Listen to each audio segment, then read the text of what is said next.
আসসালামু আলাইকুম, সবাই কেমন আছেন? আমি আব্দুল আল মামুন, সায়েন্স শিক্ষা পরিবার অনলাইন প্ল্যাটফর্ম ডিজিটালি লার্নডে আরো একবার স্বাগত জানাচ্ছি। আমরা আজকে সাবজেক্ট ভার্ব এগ্রিমেন্টের পরবর্তী কয়েকটি রুল সম্পর্কে জেনে নেব। চলুন শুরু করা যাক। আশা করি সবাই স্ক্রিন দেখতে পাচ্ছেন। দেখুন রুল 6, দ্য নাম্বার অফ এর পর ভার্ব সিঙ্গুলার হয়, তবে এ নাম্বার অফ এর পর ভার্ব প্লুরাল হয়। অর্থাৎ যখনই শুরুতে, বাক্যের শুরুতে বা সেন্টেন্সের শুরুতে দি নাম্বার দেখবেন তখন ভার্বটি হবে সিঙ্গুলার, আর এ নাম্বার যখন দেখবেন তখন হবে ভার্ব প্লুরাল।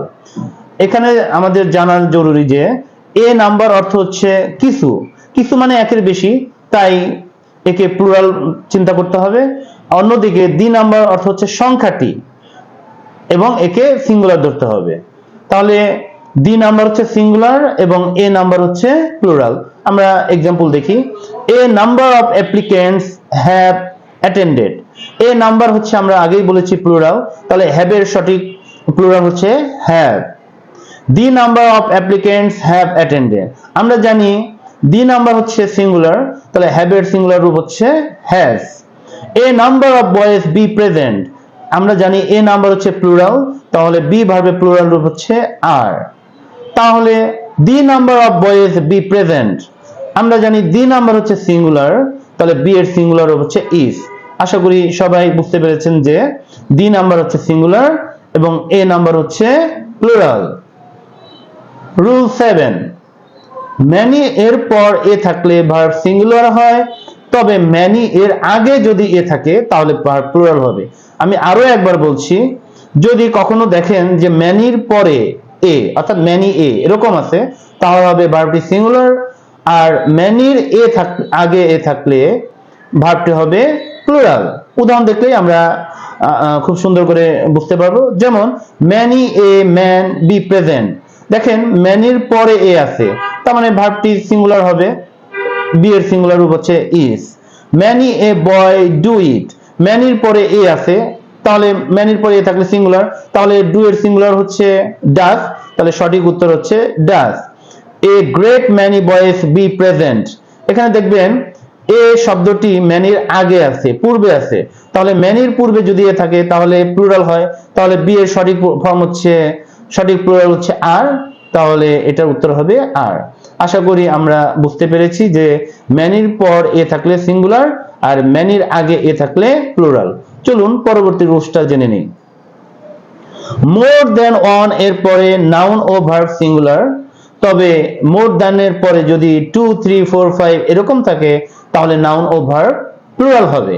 আমি আরো একবার বলছি, মোর দ্যান ওয়ান যদি থাকে তাহলে নাউন ও ভার্ব সিঙ্গুলার, তবে মোর দ্যান 2, 3 থাকলে নাউন এবং ভার্ব উভয়ই প্লুরাল। যেমন মোর দ্যান ওয়ান বয় বি প্রেজেন্ট, এখানে ওয়ান শব্দটি আছে, তাহলে বি এর সিঙ্গুলার রূপ হচ্ছে ইজ, তাহলে সঠিক উত্তর হবে ইজ।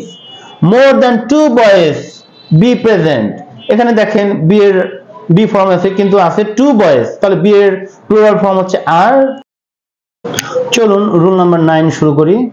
যদি একক দূরত্ব, একক পরিমাণ, কোনো বইয়ের নাম, কোনো দেশের নাম বা স্থানের নাম ইত্যাদি সাবজেক্ট হিসাবে আছে এবং তা যদি দেখতে প্লুরাল হয় তারপরেও তাদের ভার্ব হবে সিঙ্গুলার।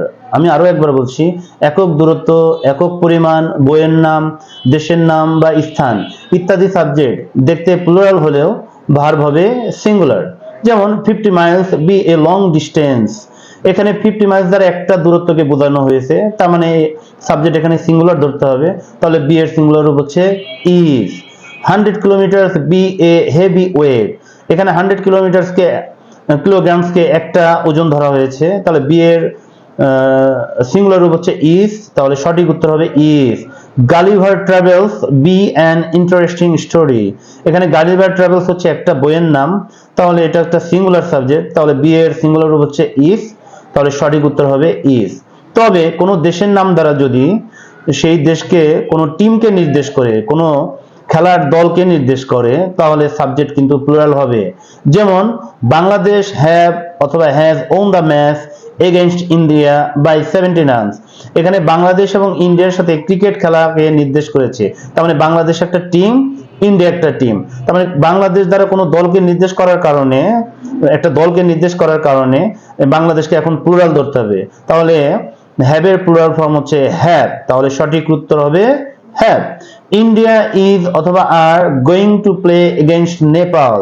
এখানে ইন্ডিয়া হচ্ছে একটা টিমের নামকে বোঝানো হয়েছে এবং নেপাল হচ্ছে আরেকটা টিম।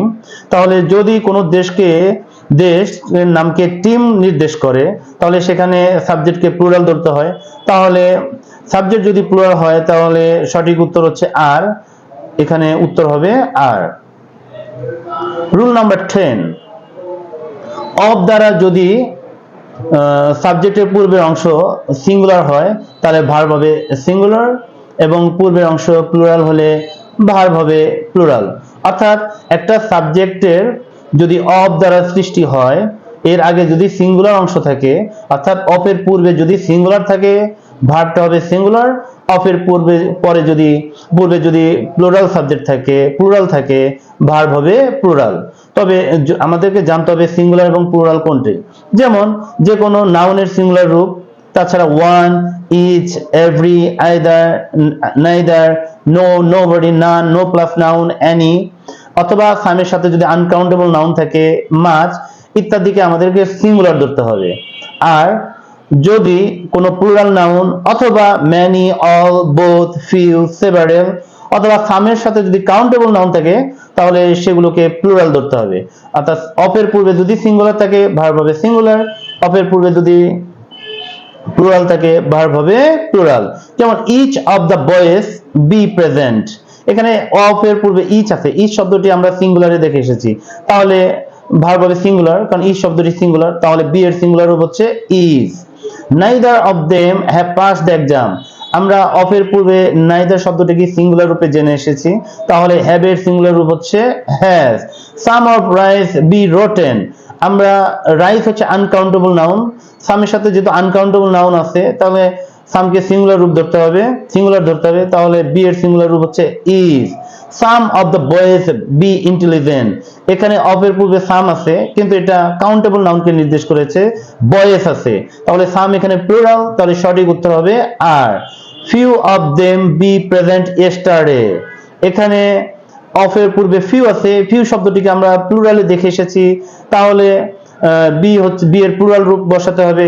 এক্ষেত্রে ইয়েস্টারডে পাস্ট টেন্সে নির্দেশ করার কারণে বি এর প্লুরাল হচ্ছে পাস্ট টেন্সে ওয়্যার, তাহলে সঠিক উত্তর হবে ওয়্যার। আশা করি আজকে আপনারা সাবজেক্ট ভার্ব এগ্রিমেন্টের বেসিক রুলস সম্পর্কে জানতে পেরেছেন। ইনশাআল্লাহ পরবর্তী ক্লাসে আমরা সাবজেক্ট ভার্ব এগ্রিমেন্টের আরো বিস্তারিত কয়েকটি রুলস আলোচনা করব। সে পর্যন্ত সবাই ভালো থাকবেন। আল্লাহ।